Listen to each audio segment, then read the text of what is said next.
बिस्मिल्लाहिर्रहमानिर्रहीम। अस्सलाम वालेकुम। वालेकुम अस्सलाम सर। क्या हाल है? आप ठीक है? खैरियत से हैं? जी सर, अल्लाह का करम है सर। तो आपने अपना कोई टॉपिक चूज किया है? सर एक टॉपिक निकाला तो है मैंने, सस्पेंशन सिस्टम है 11वें चैप्टर के अंदर। अच्छा, नुमान क्या हाल है? आप ठीक हैं? अस्सलाम वालेकुम। वालेकुम अस्सलाम। जी सर, अल्लाह करम। आपने भी नुमान कोई टॉपिक देखा है? सर अभी सिर्फ एक ऐसी ओवरव्यू कर रहा था, तो उसमें मैं bounded input, bounded output, stability देख रहा था। अच्छा, चलो ठीक है। तो टेंटेटिवली लिख लेते हैं आपके नाम के सामने, टेंटेटिवली लिख लेते हैं और इंशाल्लाह नेक्स्ट वीक तक आप फिर कंफर्म कर दीजिएगा थ्रू पोस्ट ना, कि कुछ भी श्योर सर, आपका टॉपिक। Sure sir, sure. आप क्या कह रहे थे?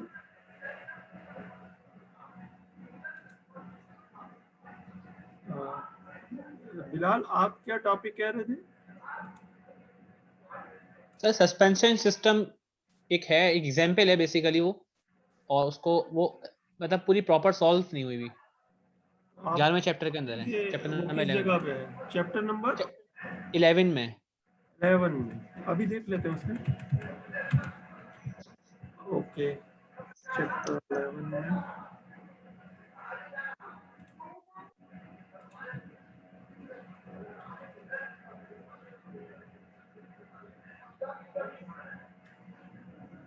ये 10 है, ये चैप्टर 11 है। अच्छा, आप तो कंट्रोलेबल और रीचेबल सब स्पेसेस की तरफ चले गए हैं।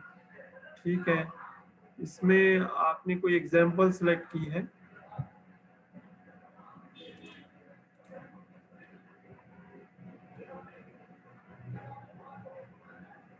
Physical examples and system interconnections. इसमें पहली एग्जांपल पैरेलल आरसी नेटवर्क की है। सर ये वाली बी पार्ट है ना इसका। अच्छा, अनकंट्रोलेबल सिस्टम्स, इसमें बी पार्ट है। ओके,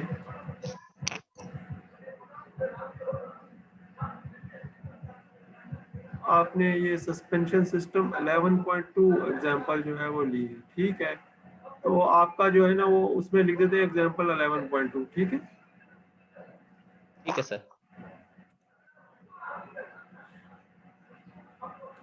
तो आप ये करेंगे कि एग्जांपल 11.2 से लिंक,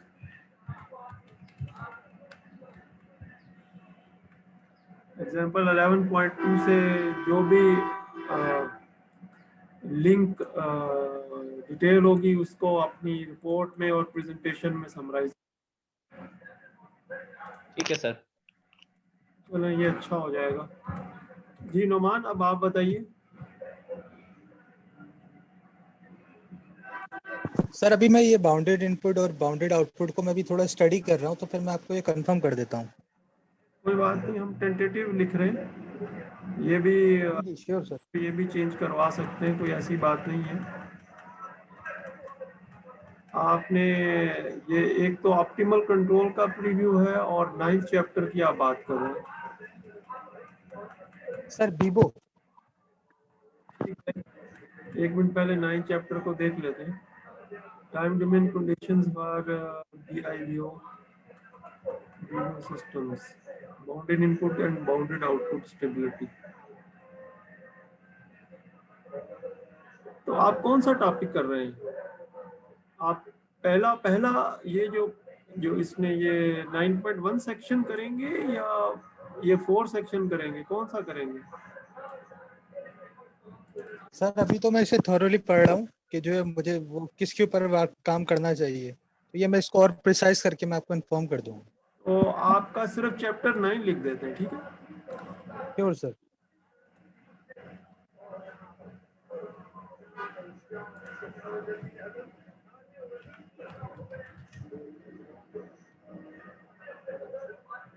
टॉपिक अभी डिसाइड नहीं किया है, लेकिन चैप्टर नहीं लिख देते।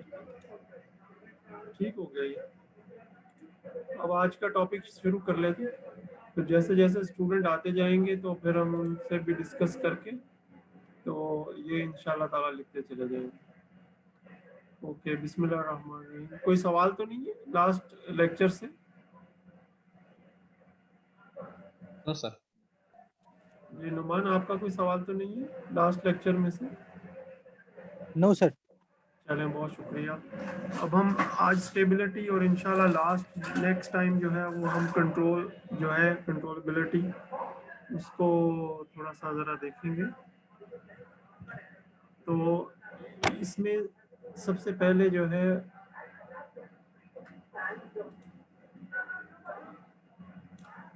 जो continuous linear time variant system जो है उनकी बात करते हैं और उसकी जो है वो लेयापनोफ स्टेबिलिटी। ठीक है, अब इसको कैसे प्रोनाउंस करते हैं ये थोड़ा सा मैंने चेक किया है, लेकिन मुख्तलिफ तरीक़ों से यापनोफ भी यानी एल को साइलेंट करके भी कर रहे हैं, और कुछ लोग जो है वो एल के साथ भी इसको बोल रहे हैं। तो ये एक रशियन नाम लगता है लेयापनोफ स्टेबिलिटी। ये स्टेबिलिटी क्राइटेरिया काफ़ी अरसे से जो है वो कंट्रोल सिस्टम में यूज़ किया जा रहा है। एंड टुडे सेशन में हम थोड़ा सा इसके बारे में जानेंगे। तो इसका जो स्टेबिलिटी है फॉर द सिस्टम, जो कि यहाँ पे आप देखिए कि ये टाइम वेरिएंट सिस्टम है, linear time variant system. It can be stable system, और स्टेबल सिस्टम में जो है वो 3 तरह की स्टेबिलिटी जो है वो डिफाइन की गई है, इसको हम देख लेंगे। एंड अगर तीनों में से कोई भी ना हो तो then it will become the unstable system. अब सबसे पहले जो है वो मार्जिनली स्टेबल की बात करते हैं।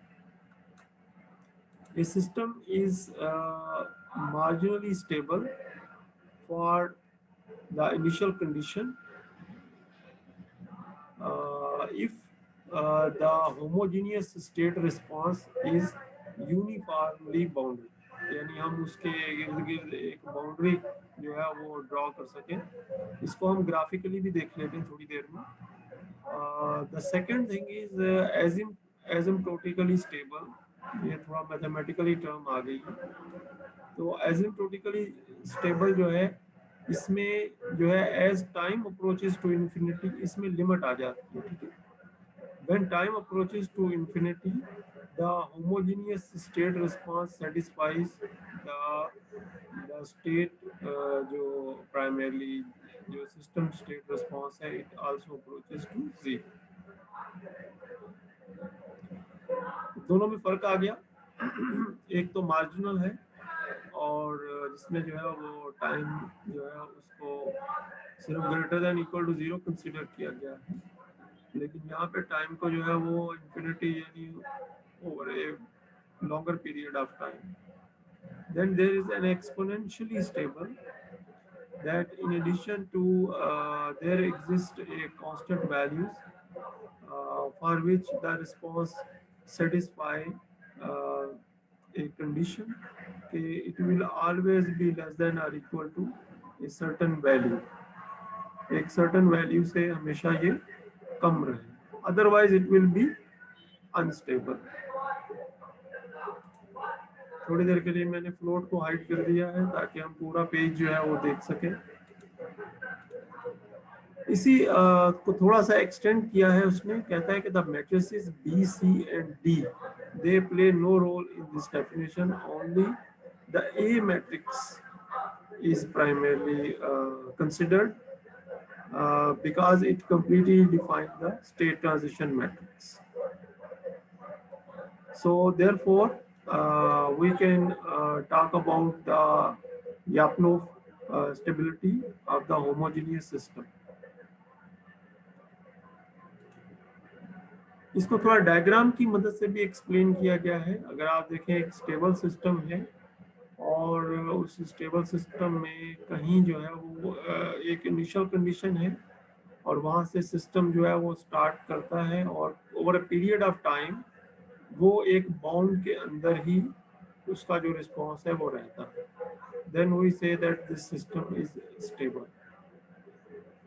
और when the time asymptotically stable mean the response primarily converges to zero, यानी जो रिस्पांस जो है ओवर पीरियड ऑफ टाइम जो है इट कन्वर्जेस टू जीरो।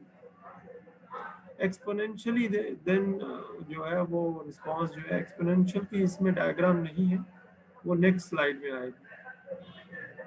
और इनस्टेबल इज जब वो बाउंड से जो है उसका response over a period of time जो है वो क्रॉस हो। ये टू डायमेंशनल जो है वो व्यू है। थोड़ा सा समराइज भी कर दिया है ऊपर। द होमोजीनियस सिस्टम, एक मिनट,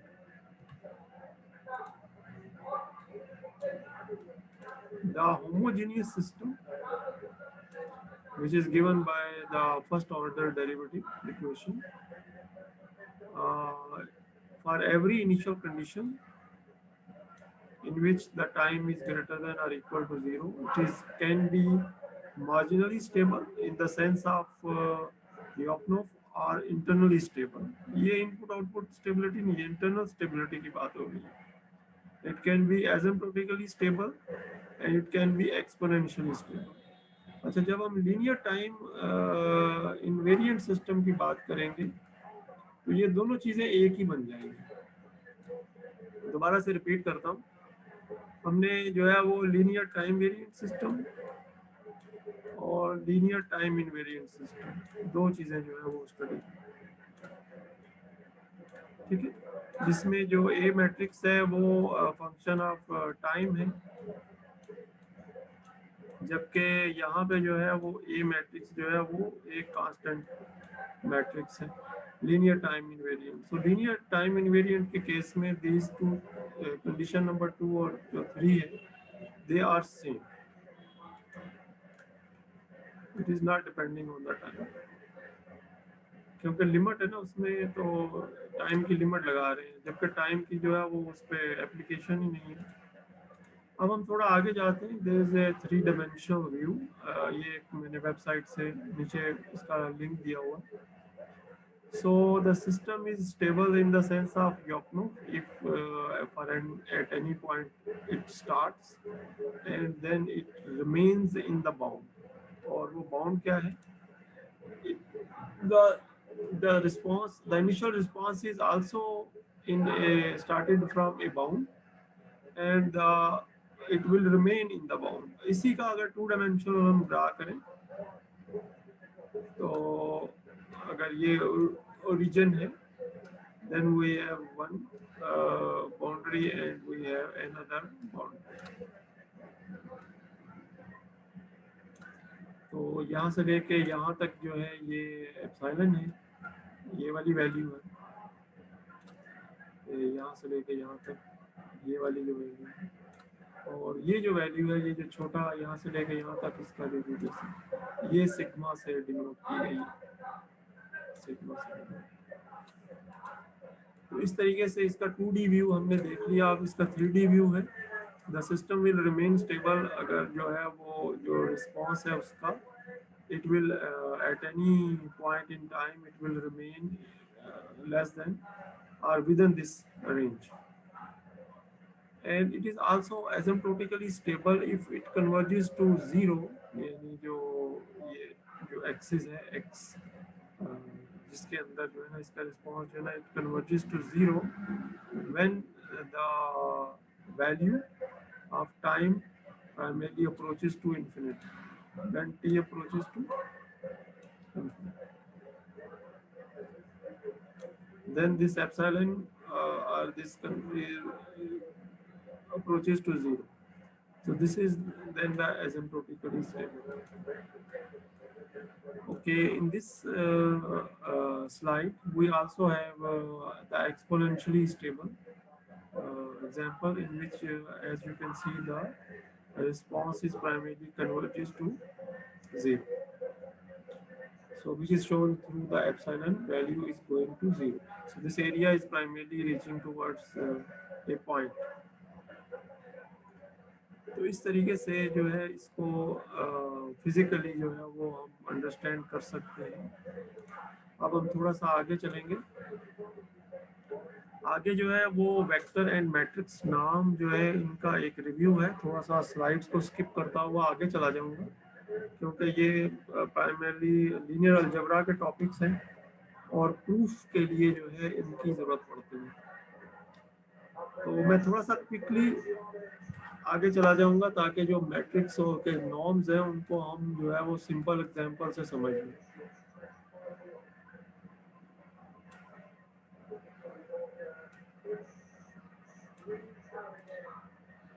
ओके, वन नाम की बात करते हैं। जो वन नाम है किसी भी मैट्रिक्स का, वो कहलाता है द मैक्सिमम एब्सोल्यूट कॉलम सम। तो कॉलम की जो वैल्यूज हैं उनको एब्सोल्यूट करके हम सम ले लेते हैं, तो 1 और 2 ये 3 हो जाएगा, और इसकी एब्सोल्यूट वैल्यूज लेके सम करेंगे तो ये 10 हो जाएगा। तो हमारा ये आंसर आएगा, ये वन नाम बनेगा। नीचे प्रोसीजर दिया हुआ, तो ये वन नाम बन जाएगा। यहाँ कोई सवाल है आपके जहन में? ओके, इन्फिनिटी 10 सर -10 ही सिर्फ वन नाउन बनेगा। नहीं, -10 नहीं होगा क्योंकि नाम जो है वो पॉजिटिव होगा, सही है।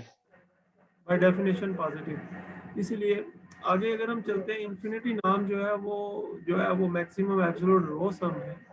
तो अगर आप रो सम इसका लेंगे तो ये जो है वो एब्सोल्यूट वैल्यूज का, तो ये 8 बनेगा और ये 5 बनेगा। तो इस सूरत में जो आंसर होगा, जो बड़ी वैल्यू लेंगे 8, तो ये आंसर आ जाएगा। इसको देखिए, ये आंसर है। So this is how primarily computed. अगरचे इसका जो मैथमेटिकल एस्पेक्ट है वो काफ़ी एब्स्ट्रैक्ट है, लेकिन इनकी जो इम्प्लीमेंटेशन है वो इतनी एब्स्ट्रैक्ट नहीं है। Then we have the commonly known what is called the Euclidean norm. और यूक्लिडियन नाम में क्या करते हैं, we just square the values and then add those values, और ऐड करने के बाद we take a square root and it will become the Euclidean नाम।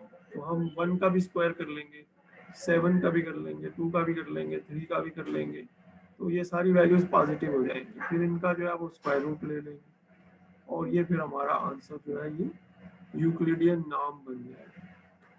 इसके अलावा जो है वो हमारे पास फ्रोबेनियस और न्यूक्लियर नाम भी हैं। अगर हम चाहें तो उनके बारे में भी थोड़ा सा जान सकते हैं कि वो कैसे कैलकुलेट किए जाते हैं और किस तरीके से वो यूज होते हैं। लेकिन चूंकि इनका तल्लक सिर्फ और सिर्फ प्रूफ करने के लिए है, तो हम इनको इतना फोकस जो है वो अपने सेशन में नहीं करेंगे। तो वो I am just skipping the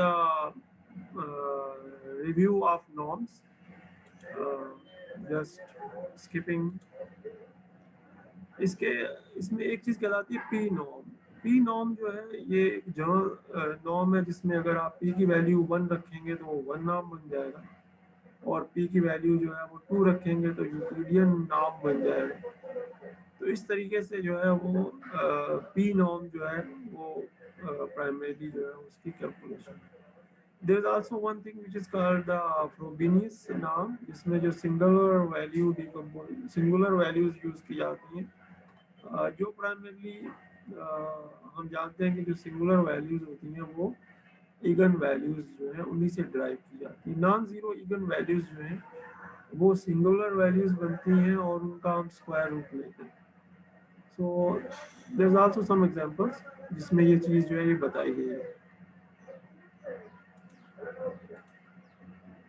So this is the something about the Frobenius norm. Just skipping it. Now the eigenvalue condition for the stability criteria. ये जो है this is given in a theorem. और अगर इस theorem को हम देखें तो इसमें हमें एक ही चीज़ नजर आएगी कि the system is stable if and only if all the eigenvalues have negative or zero real parts. और इसी तरीके से अगर जो है वो हमारे पास all the Jordan blocks corresponding to the eigenvalue with zero real parts are 1 by 1। इसको थोड़ी देर के लिए इग्नोर कर दें, जॉर्डन ब्लॉक्स को, सिर्फ एक चीज़ पे फोकस करें, that the system according to the Lyapunov criteria is stable or Lyapunov sense stable if and only if the eigenvalues of A have negative or zero real parts. That's it. और यही चीज जो है ये एसिम्प्टोटिकली और exponentially stable जो है इसके लिए भी सेम इंफॉर्मेशन। और unstable if and only if the either at least one eigenvalue is positive। ठीक है, अगर एक रियल वैल्यू जो है वो पॉजिटिव हो जाए और जो जॉर्डन ब्लॉक को तो हम इग्नोर कर रहे हैं, लेकिन जो इगन वैल्यूज अगर पॉजिटिव हो जाती हैं, पॉजिटिव रियल पार्ट के साथ आती है, then system becomes stable. So we are following this criteria. इसी की आगे जो है वो एप्लीकेशन है और इसी की एग्जांपल है। सिमेट्रिक मैट्रिक्स को थोड़ा सा एक्सप्लेन किया गया है कि सिमेट्रिक मैट्रिक्स क्या होती है, कि अगर उसका ट्रांसपोज लें तो वो उसी मैट्रिक्स के इक्वल होता है। तो इस सूरत में ये मैट्रिक्स जो दी हुई है, अगर इसका ट्रांसपोज लें तो यही मैट्रिक्स आ जाएगी। तो अगर इस मैट्रिक्स को हम लिखें A11 की सूरत में, तो हम इसको लिख सकते हैं A11 A12, ये स्केलर्स है 1 2, और यहाँ पे भी A12 ही आएगा और A22, यानी इस सूरत में अगर आप देखें तो जो A21 होगा वो और A12 जो है ये आपस में बराबर होंगे, ताकि जब हम ट्रांसपोज लेना तो इस पर कोई इफेक्ट ना हो। 3/3 का केस भी अगर आप देख लें तो उसमें भी इस तरह का रिलेशनशिप बना सकते हैं। जस्ट रिफ्रेश, ये हम जानते हैं मैट्रिक्स जब हमने पढ़ी थी तो हमने ये सीखा था कि सिमेट्रिक मैट्रिक्स क्या होता है। No a positive definite matrix, this is also a review.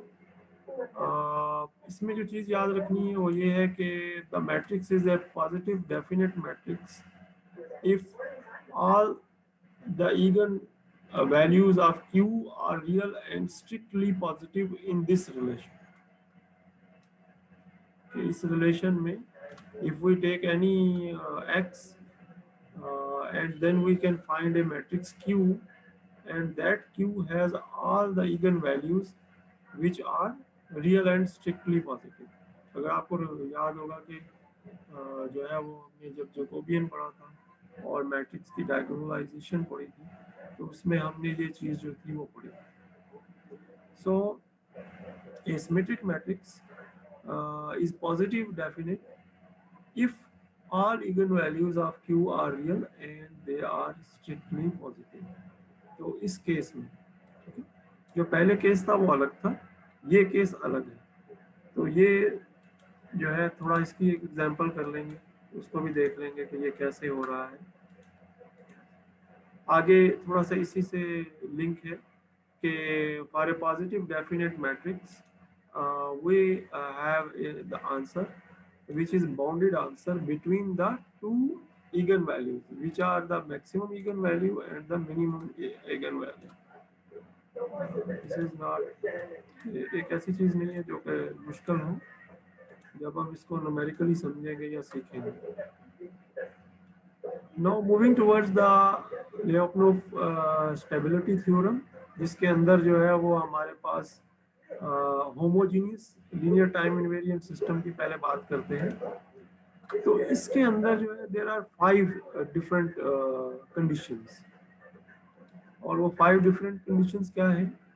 The system is asymptotically stable as well as the exponentially stable। All the eigenvalues of A have strictly non-negative negative real parts। So eigenvalues of A, जब भी हम test करेंगे A का तो सबसे पहले उसकी जो है वो eigenvalues जो है वो मालूम करेंगे, और eigenvalues of A में हम ये देख लेंगे कि जो है वो जो है वो उसका जो रियल पार्ट्स हैं वो क्या तमाम के तमाम नेगेटिव हैं, अगर इस तरह है तो वो फिर सिस्टम स्टेबल हो जाएगा. Then we find a matrix, a symmetric positive definite matrix Q by using this relation.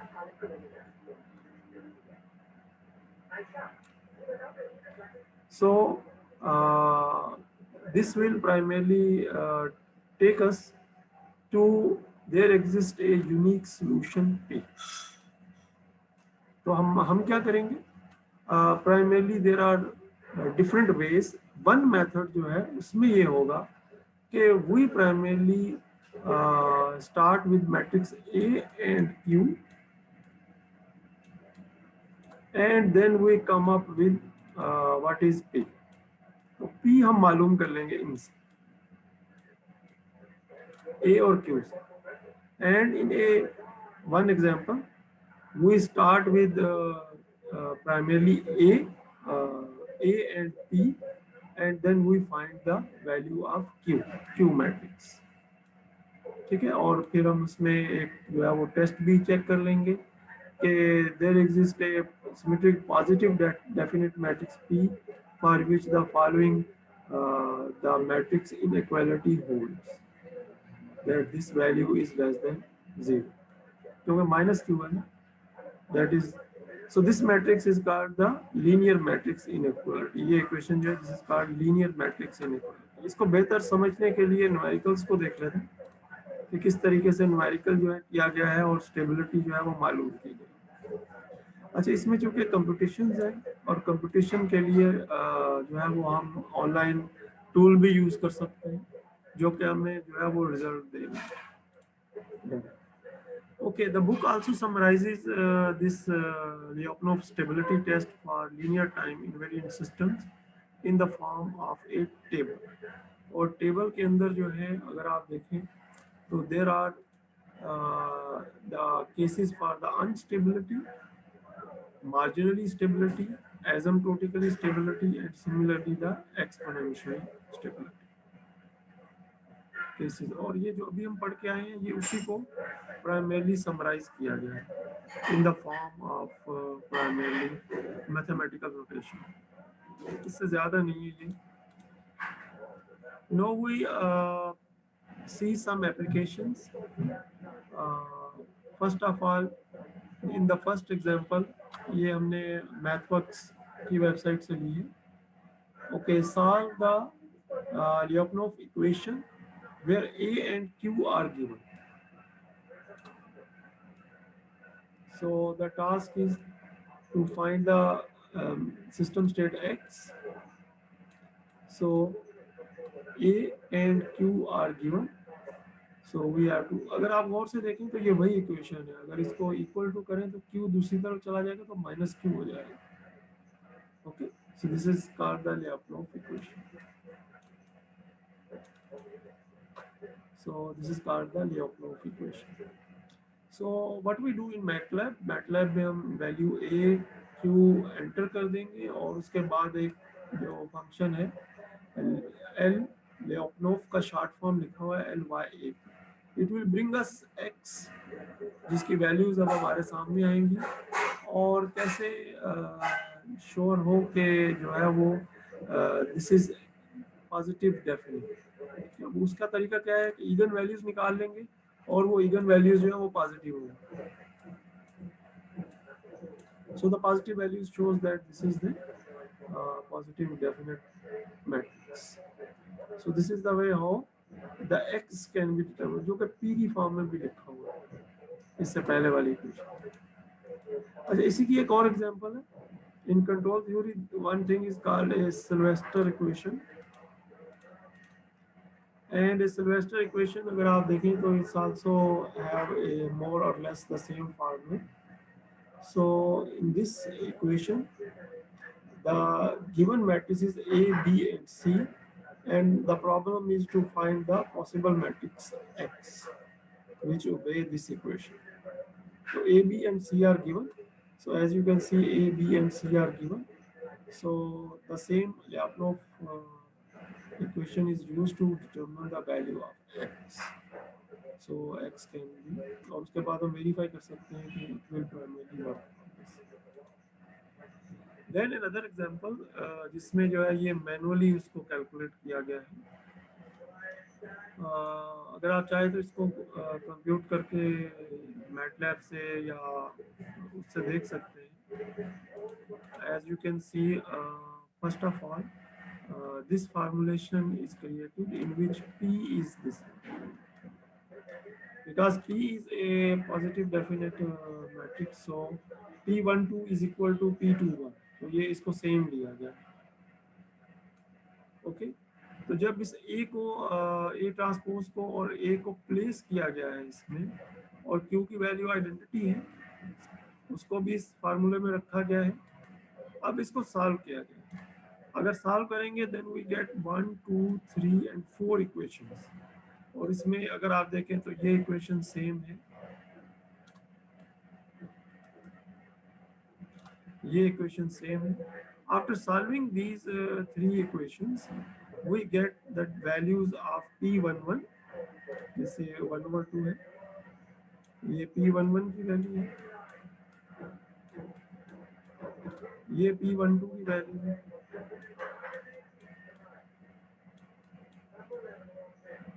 यहाँ से डायरेक्ट देखें ना, ये निकल आएगी P12। जब इसको 0 रखेंगे तो P12 इज इक्वल टू -1, 2 उधर जाके डिवाइड कर देगा, ये वैल्यू आ जाएगी। So we put this value into the equations and get the other values. और P12 is equal to P21, तो ये यहाँ पे जो ये वैल्यू सेम होगी। So this is a manual way how this primarily is calculated. जो P matrix है, how it is calculated, और P मैट्रिक्स जो है इसको X भी लिखा गया है, X मैट्रिक्स जो कि सिस्टम स्टेट को रिप्रेजेंट कर रहा है।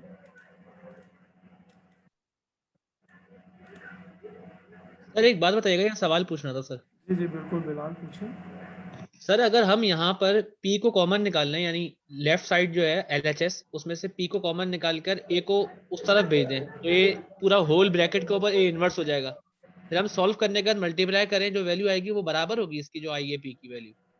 देखिए इसमें जो है आपको पहली चीज़ तो ये कि आपको इसमें करके देखना होगा। सेकंड थिंग जो है वो ये है कि ये चीज़ जो है ये चूँकि हमने वो तो नहीं की है, तो आपको इसका डेफिनेट आंसर नहीं दे सकते। हम नेक्स्ट क्लास में आपको बता सकते हैं। अगर मैट्रिक्स ऑपरेशंस की बात करें तो मैट्रिक्स ऑपरेशंस जो है जिस तरह आपने कहा है वो वही शो करते हैं, लेकिन अनफॉर्चुनेट ये है कि इन सम केसेस जो कंट्रोल के अंदर मैंने नोट किया है कि अगर आप जैसे फॉर एग्जांपल ये लिखा हुआ है ना, AT मल्टीप्लाइड विद P,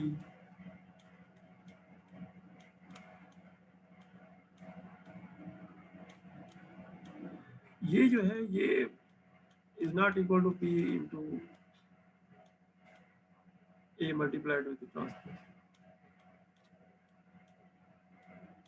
इस तरह के केसेस जो है ना वो मैंने नोट किए हैं, और इसमें एक किसी जगह पे बुक के अंदर जो है ना वो एक जो है वो है, दिया भी हुआ। मैट्रिक्स का ऑर्डर जो है वो यकीनन मैटर करेगा, और अगर मैट्रिक्स जो है square matrix with the same order है तो मैं ये समझता हूँ कि जो आप कह रहे हैं वो सही है। लेकिन अगर जो मैट्रिक्स यहाँ तो 2/2 ले लिया ना इन्होंने, लेकिन अगर जो मैट्रिक्सेस हैं उनके ऑर्डर में चेंजेस आती है then there may be some difficulty. ये मैंने चेक नहीं किया है बिलाल, ये मैंने चेक नहीं किया है, but you can verify it. ठीक है सर, हाँ, करके देखूंगा मैं। हाँ इसको जरा करके देखिएगा। आपका कहने का क्या है, एक दफा रिपीट करेंगे ताकि उसको हम देख लेते हैं एक दफा जरा। आप ये क्या कहना चाह रहे हैं कि सर जैसे यहाँ यहाँ से P कॉमन निकलेगा ना, अच्छा P को आप कॉमन निकाल लें, A ट्रांसपोज ब्रैकेट में आएगा, ओके P कॉमन निकाल लेंगे और A ट्रांसपोज प्लस A हो जाएगा। थोड़ा सा माउस जो है ये थोड़ा गड़बड़ कर रहा है, एनी हो।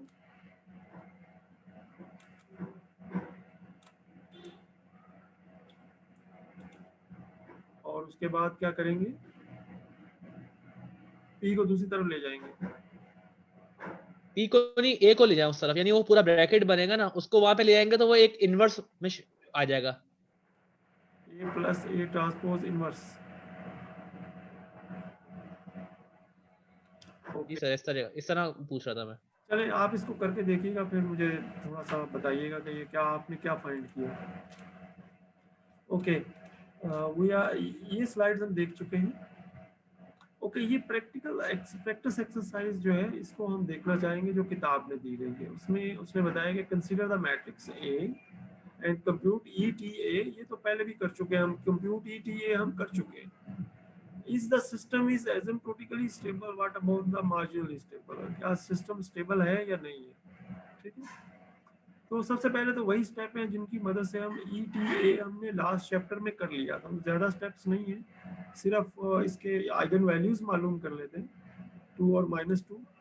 वहाँ से जो है वो आइगन वेक्टर्स मालूम कर लेते हैं, आइगन वैल्यूज से आइगन वेक्टर्स मालूम कर लेते हैं, और फिर आइगन वेक्टर्स जो है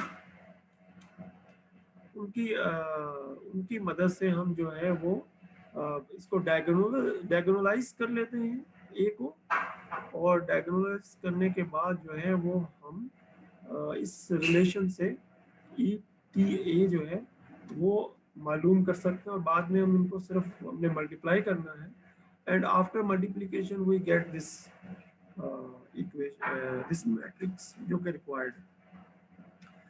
इत्तेफाक से ये हम लास्ट जो लेक्चर है उसमें ये कर चुके हैं, तो इसलिए इसके स्टेप्स जो है ना मैंने वर्कआउट नहीं किए। अगर आप चाहते हैं कि इसके स्टेप्स वर्कआउट कर लें तो वो हम डिटेल में वर्कआउट कर सकते हैं, लेकिन ये हम लास्ट लेक्चर में ये कर चुके हैं कि जैसे हम ई की पावर टी ए मालूम किया था, और इसी तरीके से मैट्रिक्स की पावर मालूम की थी, जैसे 100 हो जाती है पावर।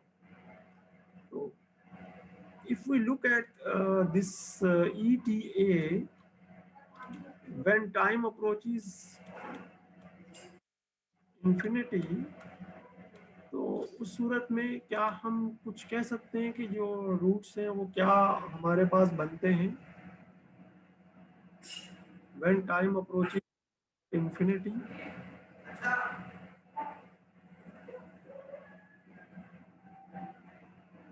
तो ये जो अगर आप देखें time, if time approaches to infinity, तो क्या हमारे पास क्या एक जो, and if time initial time at any condition t in which t is equal to 0, पहले t is equal to 0 पे मालूम कर लेते हैं। what is the case at t is equal to 0? when we put t is equal to 0 here, तो आप देखें कि e की पावर जो है वो 0 हो जाएगा, हमारे पास 1 आ जाएगा। इस तरीके से e की पावर 0 माइनस e की पावर 0, तो ये 0 हो जाएगा, और ये तो 0 ही रहेगा, और ये जो है ये हमारे पास 1 आ गया। इसी तरीके से जब हम t को इन्फिनिटी की तरफ लेके जाएंगे तो ये मैट्रिक्स में e की पावर जो है वो इन्फिनिटी हो जाएगा,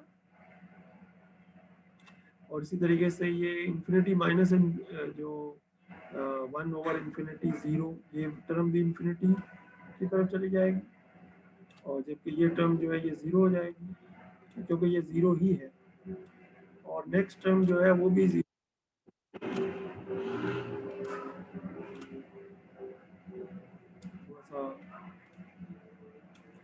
ओके, ये मैं 0 लिखना चाह रहा हूँ, एक मिनट।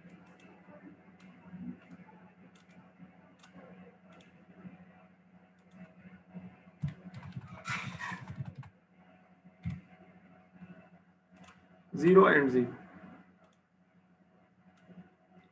तो जब टाइम जो है वो हमारा इन्फिनिटी को अप्रोच कर रहा है, तो ये सिस्टम जो है वो जो हमारी डेफिनेशंस हैं कि सिस्टम जो है वो should remain under this bound, ये वाला जो बाउंड है जिसको हमने एप्सिलॉन कहा, system remain in this bound. लेकिन सिस्टम अगर आप देखें कि system has started at time t is equal to 0 somewhere from here, let's say, and it actually move outside the boundary because there are the infinity appears. So that means this system is unstable. एक इसकी और भी reason इसने specify की है कि A has one eigen value with A positive real part, कि इसमें जो एक रियल वैल्यू जो है वो पॉजिटिव रियल पार्ट के साथ है, लिहाजा जो है वो सिस्टम इज अनस्टेबल।